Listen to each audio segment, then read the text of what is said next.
Hey y'all, how are What's you? up? Welcome to Southern Sober and Sassy. Hey. We are moving up. You see our little mics? Bougie. Bougie. They got the little furry balls. I like these. I Girl, like you these a so lot. bougie. I ordered them because they are supposed to enhance our sound, so we'll see. So, thank you for joining us today. We got a great topic. I approached Kristy about it, and this is it. When it's our time to get sober, what fear of losses keep us stuck? What are we fearing? What losses are we fearing? What's panic mode? Absolutely panic mode. What are the first things that you think of when you go into, oh God, I got to get sober, or this is really happening? What are the immediate things that just freak you right out? Yeah. So I was talking to Kristy, and relationships. The relationships, whether you're in a marriage, whether you're in a girlfriend-boyfriend situation, girlfriend, boyfriend, whatever that situation is, you don't want to leave because you're fearful of that relationship not lasting, which, ding, ding, ding, you're more than likely codependent, behavioral-wise, on top of the act of addiction. You think if I leave, they'll leave me. And in all reality, they just want you well. Mm-hmm. That's a lot of times why family, husbands, wives, parents, grandparents, adult children, younger children, that's why we do an intervention. Because you need to get well, and they want you well. They care enough about you to see you well. Something else too, along with the relationship part, are friends. What about my friends? And so that's number one, panic mode. Number two is my job. My job. We'll talk about that.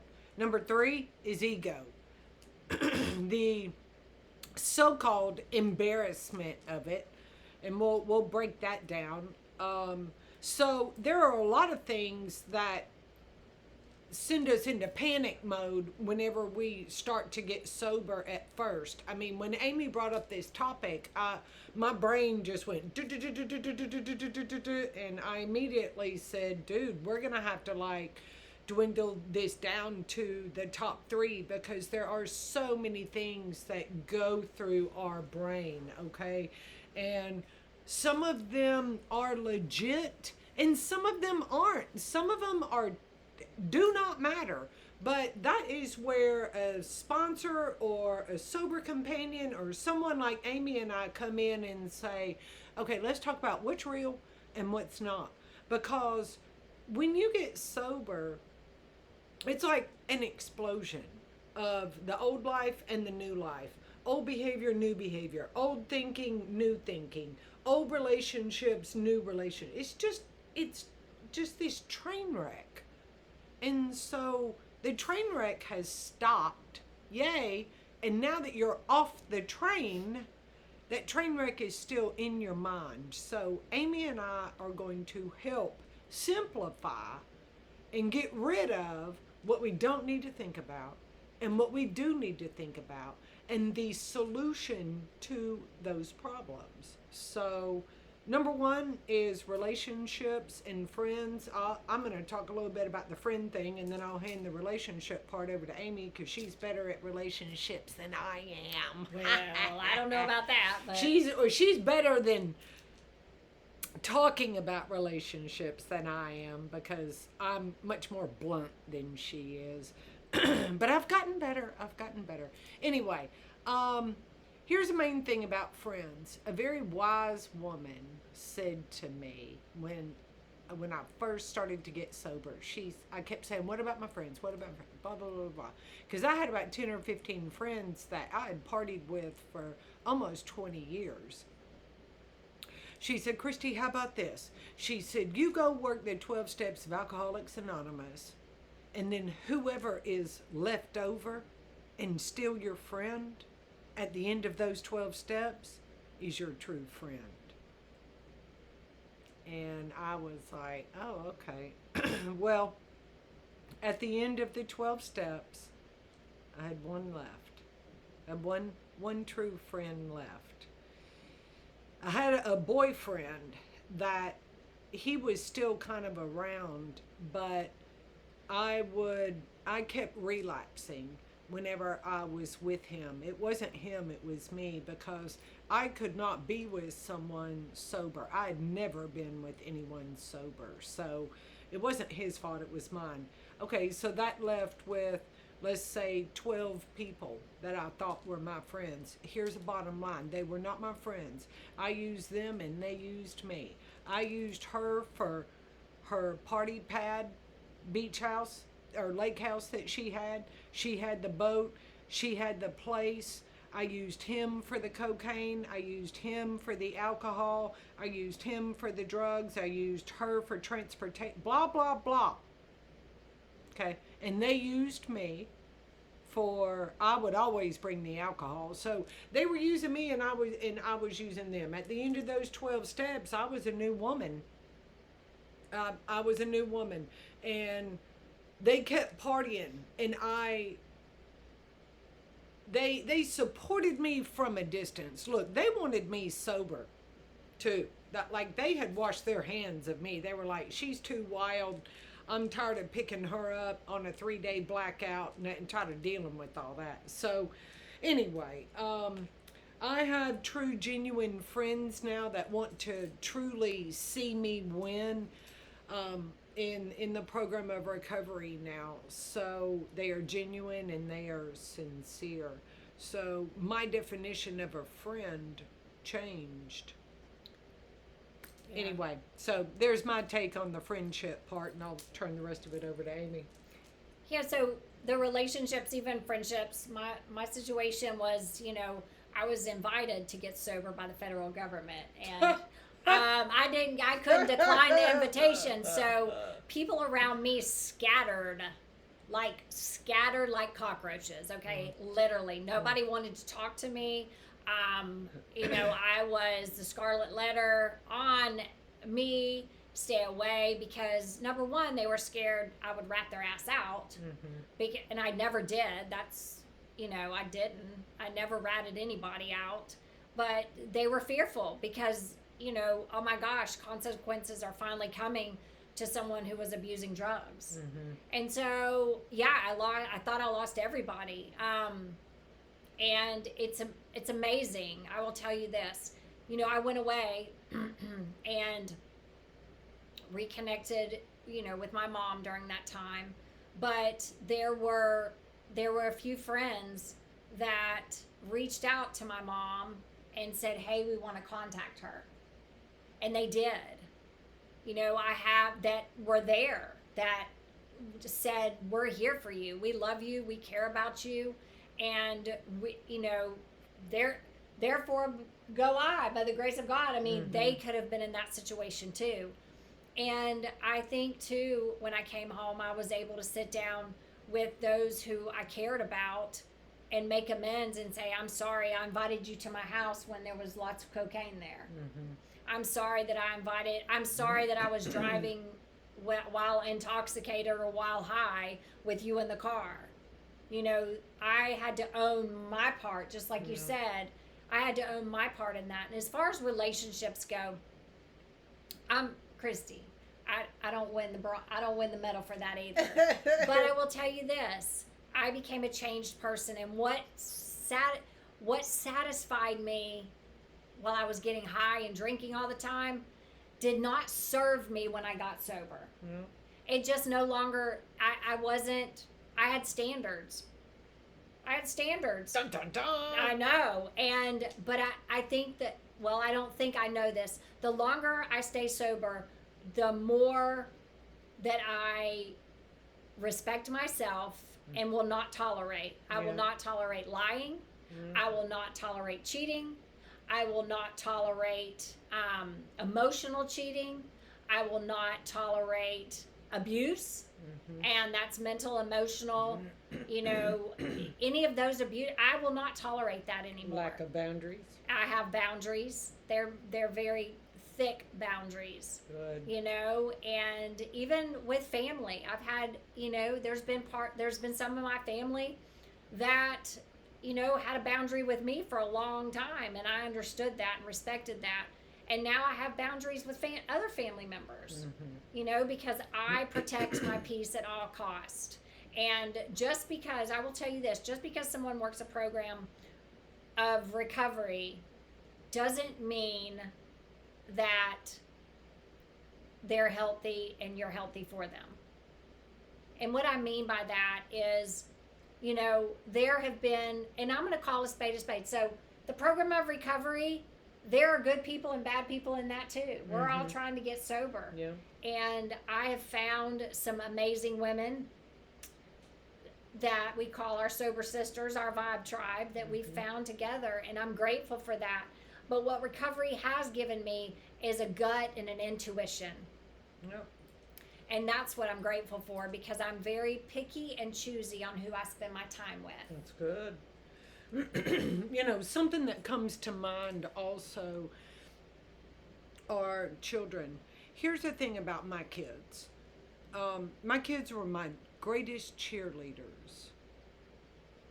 So when you start to think about getting sober and the relationships with your children, they want you to win. Always keep that in mind. They want you to win.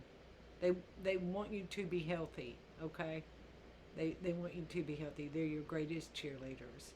And here's something else that I'm gonna say that was a little bit painful at first, but I understand it much better now, and I respect it much better now. My children needed a break from me. They needed a break from the chaos just as much as I did. They needed time away from me, but it was temporary. It was not permanent. Here's the good news. The good news is they only have one mom and they only have one dad. And people come into our lives to help us and help those children through that stage, but it's temporary, okay? And those children come back, everything is united, and you keep on rolling. A healthy mom and a healthy dad. Absolutely. Kids don't ask to be brought in this world. I know about that damage. I mean, I damaged, but I came back and I did. The difference in recovery and not getting sober is this. You get the opportunity to repair. Is it going to be 100% the same? No, we don't want it to be 100% the same. We learn new behaviors and we do the best we can, and we continue to grow with that information that we learn in our recovery program to be the best parents our kids deserve. So, on the relationship topic, especially with the kid thing, or I'm married, you know, and I've been married to, let's say I've been married to this man for 20 years and he's sober and I've been drinking this whole time, and then all of a sudden I get sober and the dynamics of our relationship have changed, blah, blah, blah. Just know that that can be a very intricate topic. Amy and I have just touched on the basics of it. At the end of this podcast, we always put how you can reach out to us, okay? So if you have more questions or if you want more guidance, always reach out to us at the end of the podcast and say, hey, I need more help with relationships. I need more help with friends. I need more help with my children, okay? So I know that this is a crash course on a very detailed, emotional topic, but just know that after the fact, we're still there for you. Absolutely. So what's the other one? Work. How about that job? Most of the time, we think nobody knows. 99% of the time, your coworkers and your boss know. They Trust know. and believe. They know. They know. They know. Yeah. And there's a thing called FMLA, and it's the Federal Medical Leave Act that affords you up to 12 weeks of leave. You can do that. You can talk to the treatment center that you're going to. You can talk to a therapist if you're doing outpatient. You can apply for that. You can apply for that Federal Medical Leave Act. So many people do not know about this, and they don't think that it can apply to them, and she is right. Yes, you can get help and you can get assistance, and they can't fire you for going to get the help you deserve. And it's none of their business why. Exactly. And doctors do not sign off and say, so and Jane Doe has an alcohol problem. That's Right. not what it is. You're taking this time for your mental health, and they cannot deny you that time. Or a they family emergency. and they correct. Even if you're a husband or a wife and your other spouse goes to treatment, you can apply for that because you may need to take that time to help take care of the kids and get some things adjusted at the house. People use that as an excuse that I'm going to lose my job. They can't legally fire you while you're in treatment. Say that again. They can't legally fire you if you are in treatment, if you apply for the Federal Medical Leave Act. Bam. And what happens is 9 times out of 10, the boss is so dang happy that you're coming back a productive employee. Right. I can't promise you that you're not going to quote unquote get fired after you come back. But the time that you're taking to get the help you deserve, we all know you need it. We all need it. They cannot legally fire you. Right. And you'll have a support system with the treatment center, whether it be outpatient, inpatient, whatever that looks like. And even if you do a treatment without walls, treatment without borders, you can still apply because you're obviously going to be working with a licensed professional that can help you legally navigate that. So treatment has your back. Okay? Treatment works for you. Absolutely. They work with you. Treatment wants you to win. Absolutely. They want you to continue with your success. It is treatment's job to set you up for success. They will do everything that they can to communicate effectively to get with your employer to get that pressure off of you. When you go into treatment, you need to focus on you. You are paying treatment and you are paying an employee at that treatment center to take care of the red tape, legalities, any kind of documented information to communicate on your behalf. That's their job. Let them do it. Okay, there are people at the treatment center that is specifically their responsibility to do that. There's also someone, it's called a discharge planner, and they are at the end of your treatment. So let's say as you start to approach the end of your treatment, the end of 30 days, that discharge planner has already started to line you up for success. And they're going to pull you in a week prior to you leaving because you start to panic, you start to get antsy, you start to be like, oh my God, what about this? What about that? What about this? What about that? That discharge planner is going to sit you down and say, I've already got it. Chill out. It's already lined up. All you have to do is follow my steps. I've already lined it up. And they write it all down on a piece of paper. Where to go, who to see, what to do. They make it so simple. So it takes all those squirrel brain, train wreck, bullshit, irrational thinking, and it makes it go, they set it over here and they say, this is what is important. Here's your priorities. Do one thing and do it well. Then do the next thing and do it well. Then do the next thing and do it well. You have completed 30 days of treatment or 60 days of treatment or 90 days of treatment. That is a massive accomplishment. Absolutely. Do it well. Walk with purpose. Be empowered. And just do it one step at a time. So as far as the jobs, we're putting our info in the bottom. If you have any questions or need help, all you have to do is reach out to us because we can help you with that and navigate and direct you to the right documentation that needs to be filled out for you to go get the help you deserve. Yeah. Last but not least, ego is not our amigo. Ego. Good old ego. Yeah. Okay, at the top of my head is embarrassment. Absolutely. I'm totally embarrassed that that I'm going to treatment, that I'm busted, that everyone knows, the jig is up, the secret is out.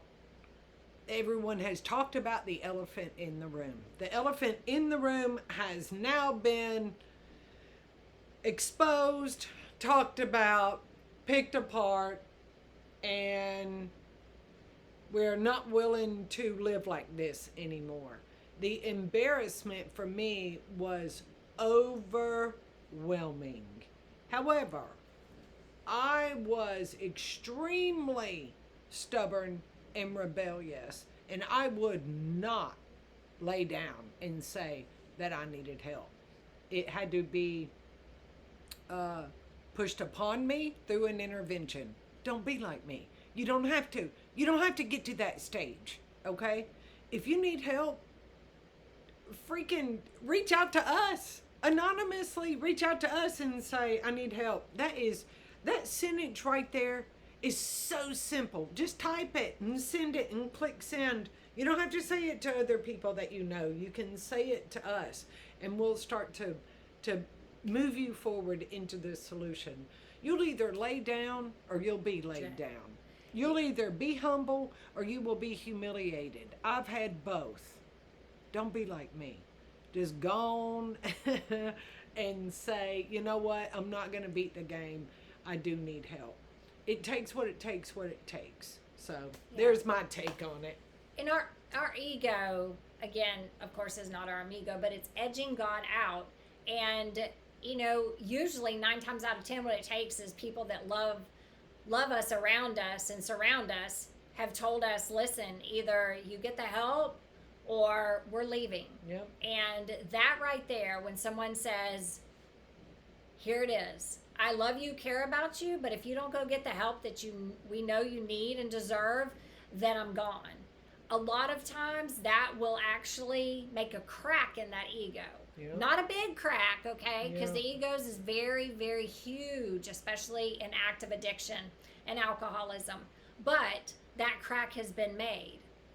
And so knowing that, I'm going to be honest with you, you know, we worry so much about what people think. Hell, everybody already knows we're messed up. Yeah. I mean, they just are too afraid to say it, or they just don't care enough to say it. Yeah. And that right there in itself is really sad. Because some people in our lives get to the point of they're just sick and tired of being sick and tired. And you know, even after getting sober, there's a thing called a dry drunk. And that is when you are not working a program of recovery at all. And listen, I am an AA girl. I'm an NA girl. I love that 12-step program, but there's other 12-step programs as well if that's not what's working for you. Mm-hmm. Because it is your responsibility to work on what got you to those rooms in the first place. And numero uno is the ego. Amy just said something that I'm going to repeat. It is your responsibility to fix yourself.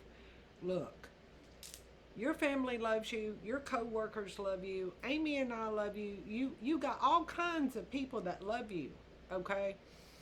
Here's the bottom line. It's your responsibility to fix yourself. It is not anyone else's responsibility, okay? People can only help you so far. Usually, they are exhausted by the time that you get to treatment. They need a break. They need to go to treatment too. It's not their job to keep helping you, keep helping you, keep helping you. Okay? There comes a point in time that you accept your lot. But I will tell you one thing that was a total game changer. The day that I accepted my lot. The day that I accepted my lot, massive progress started to take place. Massive solutions started to show up. Massive relief started to show up. So you'll either rebel or conform. Okay? I've done both. Conforming is just easier. The day came that I said, all right, fine. I'll accept my lot. And it was a lot. Trust me. I was almost 40 years old. I had a lot of shit to fix, okay? But I admitted it instead of denial. That wall of denial came all the way down. I trusted one woman. I told her everything. I told her the truth. From that day forward, massive progress took place. So to remove that ego, you have to, just like Kristy said, denial is don't even know I'm lying. And that is the first step. The first step of recovery is admitting you're powerless over what has taken over your life, whether it be alcohol, whether it be drugs, whether it be other human beings, whether it be your emotions, whether it be food, whether it be gambling, whether it be sex, whether it be whatever you can replace. That first step. But admitting that you're powerless over something is the first step. And I'm going to tell you, just like Kristy said, that first step is so scary. We understand that. We both have been there on different platforms, but we both got to the same place and the same space. And what I mean by that is we have to, asking God to remove my ego every day. I do. My circle of friends are healthy. I do have a job and a career that I absolutely love. I adore it. And they say, if you are able to work what you're passionate about, you'll never work a day in your life. Yeah. And Kristy and I touched on 3 big things of what losses we're worried about, what losses we're fearful of if we get sober. There are so many more. And we're here to help you through them, or at least give you some resources when you're ready to make that step. Yep. I'm just going to make this so simple. Amy and I come on here. We do these podcasts every single week, and we say at the end of each podcast, reach out to us if you need help. Reach out to us if you need help. We don't come on here for our health. We come on here because we are dedicated to help people, and we're not going to stop.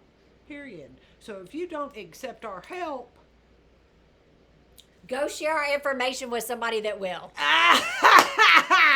She just said it. So on that note, we appreciate y'all listening, and